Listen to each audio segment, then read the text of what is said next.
All right. Okay. Amanda, sure. Since I don't have a description, I'm going to let you do it. So actually, Rebecca Wilder and I are going to co-present. Rebecca is our Assistant Facilities Manager. She's a graduate of the University of Central Florida, bachelor's and master's degree in environmental engineering, and she is a valuable asset to our utility. Thank you. So I'm going to start us off, give a little bit of background, and then Amanda is going to wrap it up for Jupiter's innovative approach to concentrate, I guess, repurposing, not really disposal or discharge. So, Town of Jupiter Water Utilities, well, we're located here in Jupiter, just a couple miles down the road. This is, we're in southeast coastal Florida, in the northern Palm Beach area, about 20 minutes north of West Palm Beach. We serve approximately 90,000 people, or just under 90,000. We utilize a blended water supply from a dual aquifer source, employing both RO and NF treatment processes. Our facility is designed to do up to 30 million gallons per day. Currently, on average right now, we're doing anywhere from 15 to 20 million gallons per day, depending on how much rain we get.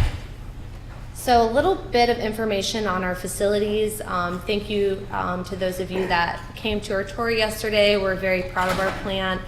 We really enjoy taking people around. So we have our reverse osmosis plant. That's a pretty standard brackish RO facility, originally constructed in the early 90s. The source water for this plant is the Florida aquifer. This is a brackish groundwater supply. It has a 13.7 MGD capacity. It's operated at 75% recovery. The nanofiltration plant, this plant was completed in 2010, pretty new still. And it replaced an aging historical lime softening process for us. The source water for this facility is the surficial aquifer.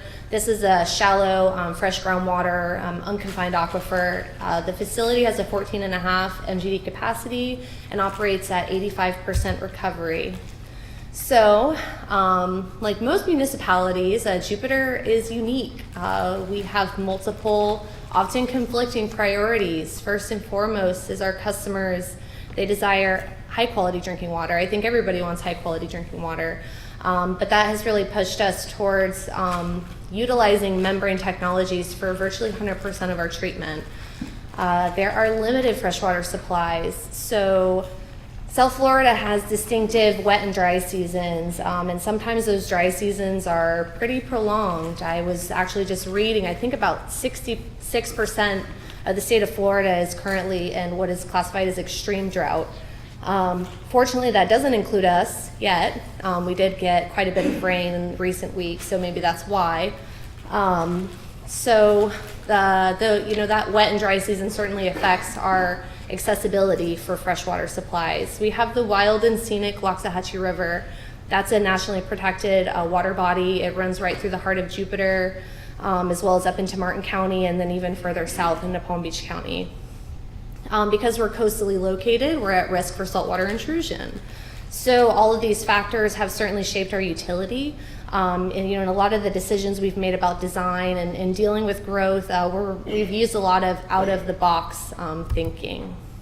This certainly applies to the nanofiltration plant. If you saw it yesterday, it has that unique split feed design. So in the early 2000s, our historical lime softening process, which had been there since the 70s, was showing its age. It was becoming obsolete, certainly from a regulatory standpoint. Stage 2 disinfection byproducts were coming, that updated rule, and we knew we wouldn't be in a great position with compliance. So when we looked at replacement options, NF was the first choice. During the planning effort for the facility, the centerport design concept came up. This was based on an existing plant in the Netherlands, actually.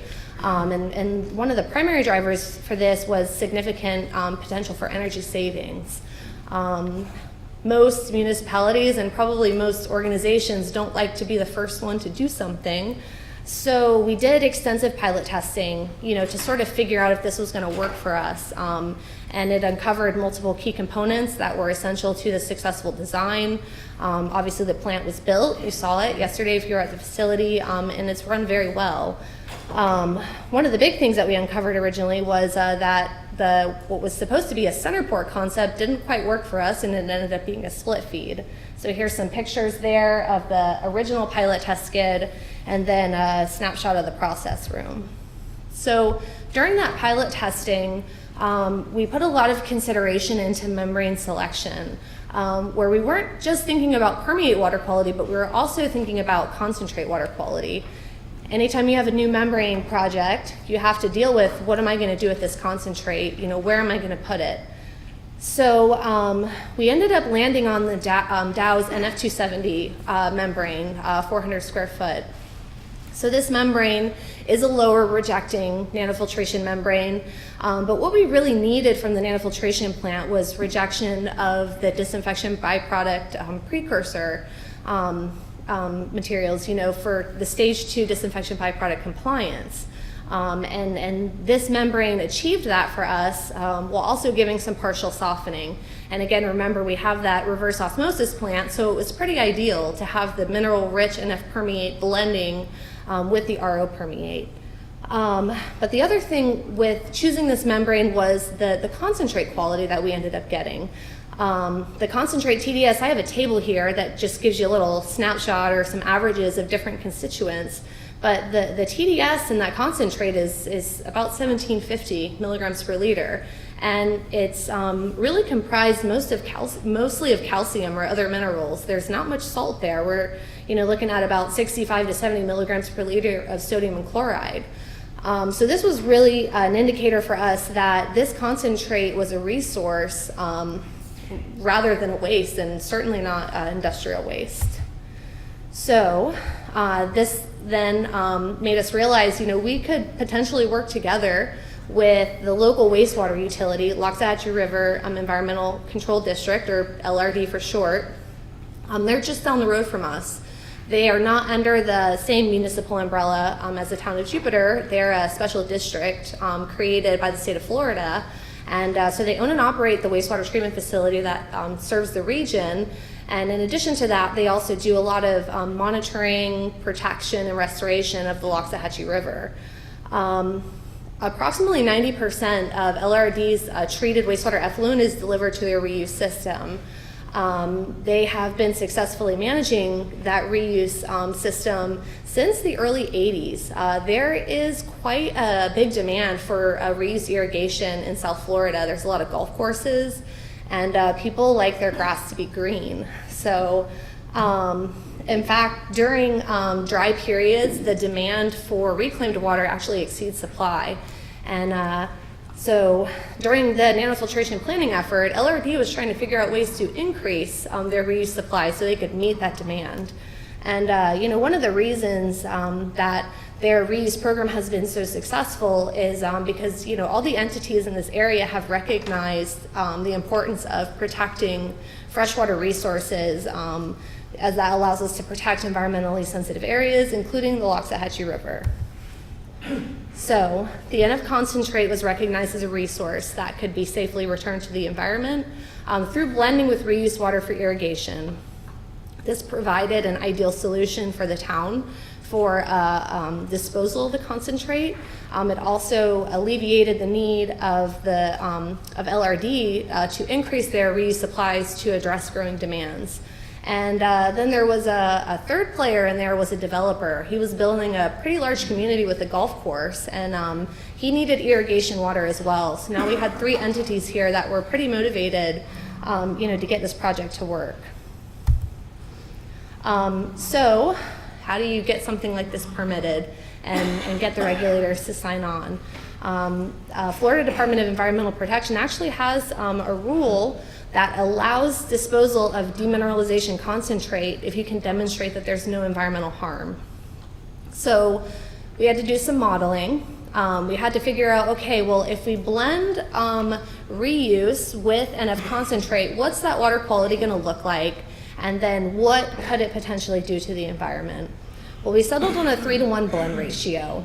And then, a big group of scientists and engineers and hydrogeologists got together, and part of that effort involved modeling the effects on vegetation. The most sensitive vegetation in this area was selected to be Bermuda grass, and we figured, well, if the reuse blend doesn't impact Bermuda grass, then we're pretty good, with the other types of vegetation in the area.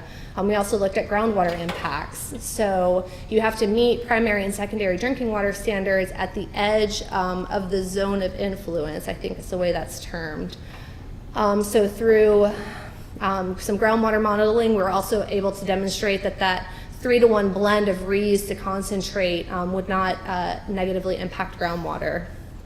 Probably one of the biggest hurdles that had to be overcome in this effort was having your backup option, which was the LRD's existing deep well. But this deep well was designed to accept domestic wastewater and not, industrial waste or NF concentrate.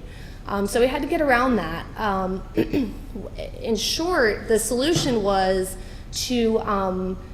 to present it as we're disposing of the blend down the deep well and not the concentrate alone.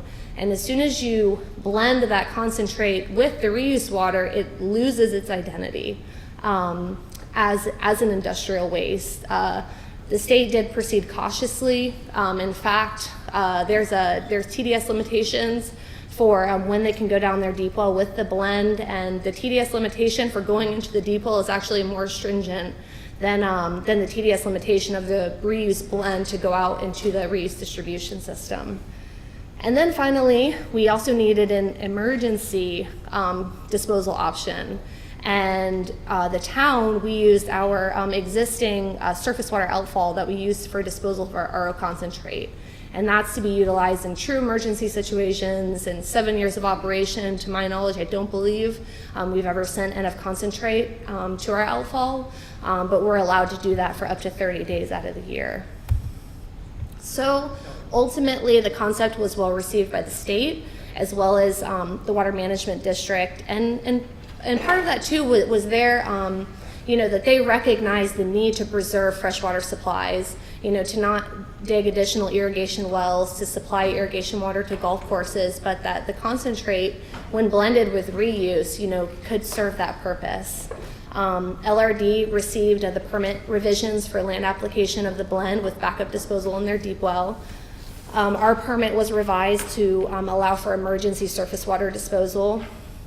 And then as far as transferring, the NF concentrate to Loxahatchee River District, that agreement was accomplished through an interlocal agreement between the two entities. And in the interlocal agreement, the Loxahatchee River District, in fact, actually pays us for the concentrate just to demonstrate, how valuable it was for them to be able to increase their reuse supplies. So here is just a very simple process flow diagram, just kind of so you can conceptualize what goes on. So here's Jupiter's nanofiltration process. The superficial aquifer wells supply it. Majority of it comes out as permeate. Then our NF concentrate, it's sent down the road about a half a mile through a force main. Amanda's going to talk about construction of that here in a few minutes. It is blended. LRD has several earthen ponds on their site, and then I know that they're, moving around the concentrate and the blend through their system is certainly more complex than what's shown here, but just for simplicity, the NF concentrate is blended with their treated wastewater effluent. Then this goes to reuse lake storage that is pumped out into their reuse system. So we have a deep well injection option for periods of low reuse demand. That's when we get a lot of rain. They will go down the deep well. And then over here, we have our emergency surface water discharge that is available should we need it. So Jupiter, we send up to 3 million gallons per day of concentrate to the Loxahatchee River District. They operate at that minimum blend ratio of 3-to-1. The maximum TDS allowable in the reuse concentrate blend is 1,500 milligrams per liter.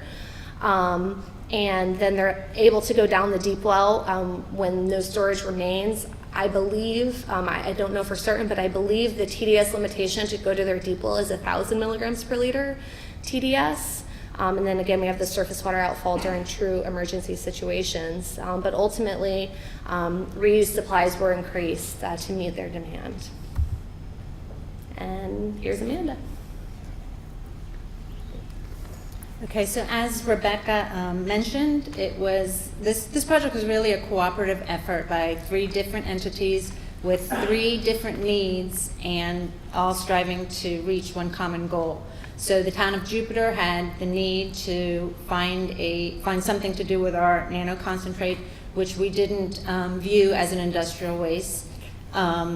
The Loxahatchee River District had the desire or the need to increase their irrigation quality water supply at the time this project was going on, we were in a drought. There was development occurring, they had golf course communities being constructed, and they needed more irrigation quality water. So they had that need, and then there was a developer developing property, a golf course community near the Loxahatchee River, who needed to be able to irrigate their golf course without negatively impacting the river. So they had the need to obtain some other means of water supply for irrigation. So it really, it was a team effort. We shared responsibilities in designing, bidding, managing construction between the 3 entities. We shared costs, and I think all in all, it really worked out to be a great project. As Rebecca mentioned, in Jupiter's design of the nanofiltration plant, we had to look at concentrate water quality because of our agreement with LRD. We did have certain water quality limitations that we needed to try to stay within, and so that kind of drove our membrane selection. So, there was another point I wanted to make. Okay, I said all that.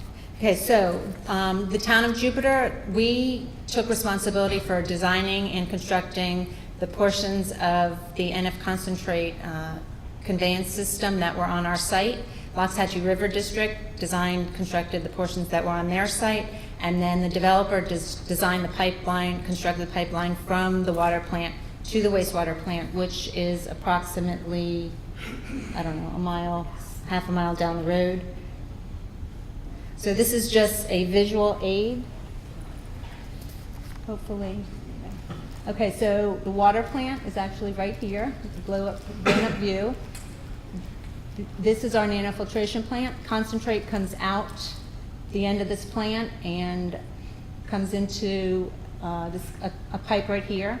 Now, the piping from the concentrate piping from the plant to this point, the town did not consider that as part of this shared project. We considered that part of our nanofiltration plant, so those costs were not included in the shared costs between the 3 entities.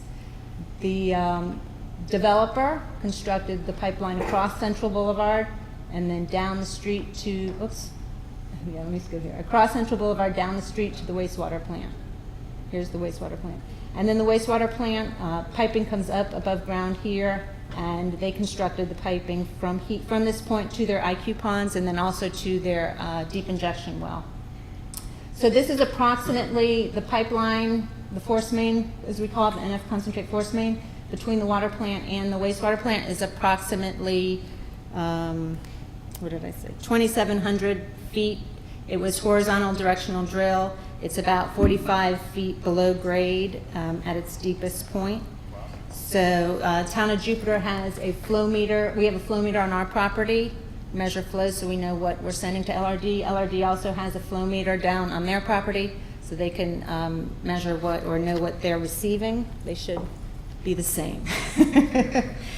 All of the permitting of this was all put on LRD. Actually, what I'm trying to say is the analysis and the requirements to meet the regulatory standards in the permit are really put on LRD. So LRD does all the reporting to the regulatory agency because they're the one that hold the DEP permit. We don't actually have a permit to provide the concentrate to LRD. We have an agreement with them. So we do monitor pH, conductivity, flows, and pressures that we send to them just to make sure that we've provided what we said. So here are some photos of construction. Not so exciting because the majority of the project is below grade and you can't see what's going on. This top photo here is the drilling rig, the horizontal directional drilling rig. So 2,700 feet down the road, it comes up. This is on the wastewater treatment plant site. This fitting right here is important, and I will tell you why in a second. On our site, we constructed a pig launch. We call it pig launch. So if we ever had to go in and clean out that 2,700 feet of pipe that's 45 feet deep in the ground, we have a place to install a pig, which is basically I'll call it a large sponge piece of equipment that you can push down the pipe to push out any debris that's collected in there. So this little Y is where that pig is going to come out of. And then this is the flow meter on our site. So cost for construction, like I said, we combined the cost from the three entities and split them evenly. So the cost to construct the force main and the piping on the town site was just under $800,000. Cost for LRD to construct the piping and equipment on their site was just over $800,000 for a combined total cost of about $1.6 million. Both Wasatch River District and the town of Jupiter pursued alternate water supply grants from the South Florida Water Management District, which you can see the amounts that we obtained there. We combined those and then split them evenly. So in the end, the total cost by the developer was about $540,000, and the town and LRD each paid about $360,000. So this is much better than this $6.2 million that we would have had to spend had we built a deep injection well. So it really is a great project for the entities, but then also for our customers who didn't have to absorb that cost. Okay, so maintenance and operation of our concentrate system from the NF plant is really quite simple. The available pressure in the concentrate once it leaves the nano plant is enough to send it down to LRD, so there is no repumping that is necessary. Like I said before, we don't have any mandated water quality requirements that we have to meet. We have guidelines in our agreement with LRD, which we strive to meet, and we do meet, and we are under those. LRD performs regular analysis. They sample our NF concentrate annually, and they submit that with their DEP permit requirements, and then they also continuously monitor flow and conductivity of our new filtration concentrate.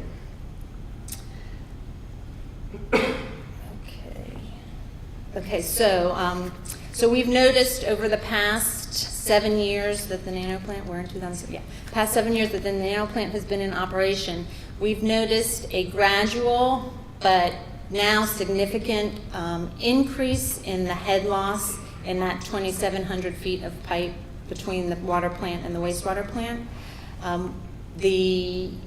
In 2010, when we first put the plant online, well, you measure it by, C factor. So C factor of a pipe is a friction coefficient. So with new high-density polyethylene pipe, which is the pipeline that goes down to LRD, it's a 14-inch HDPE pipe, and a new pipe would have a C factor of 130. So as that C factor decreases, that means the friction inside that pipe is increasing, and your head loss in the pipe is increasing. So we noticed in 2009, we did testing. We started out with a C factor of 110, in 2011. So about a year and a half later, we did some more hydraulic testing, and we had about a 25% reduction in that C factor, which meant our head loss in that pipe had gone up. And then recently, probably a year or so ago, we did some more hydraulic testing, and we've experienced a 55% reduction in that C factor. So we recognize we have a problem in that pipe. The pressures in our concentrate main are increasing, and as that increases, it causes problems with the nano plant. And so we need to figure out what was causing these pressure losses. So we decided to video the pipe. You know, at one point we did, down at the LRD end of the pipeline, we took the pipe apart and we found a piece of 2x4 in there. So I guess left over from construction. So we didn't know what we were going to find. With a gradual but significant increase, we were assuming maybe buildup of sand, maybe portion of the pipe collapsing. Of course, I was assuming it was something terrible, terrible, and thinking, how are we going to get down 45 feet to repair this? Thankfully, we just recently got the results of the video, and thankfully, and surprisingly to me, we found an accumulation of material along the inside circumference of the pipe, pretty much the whole length, well, definitely the whole length of the pipe, and pretty evenly around the circumference of the pipe. So when we sent the video camera down the pipe, that camera had a parachute on it with legs, and as those legs pulled back against the side of the pipe, the material easily fluffed off, and it was very flocculent. We still don't know what it is. We weren't able to get a sample of it, but we are preparing to pig that line, and we'll get a sample of it, characterize it, and then we'll know whether we need to do some type of chemical treatment or maybe just pig the line annually. But it was good news to know it was not a collapsed pipe, definitely.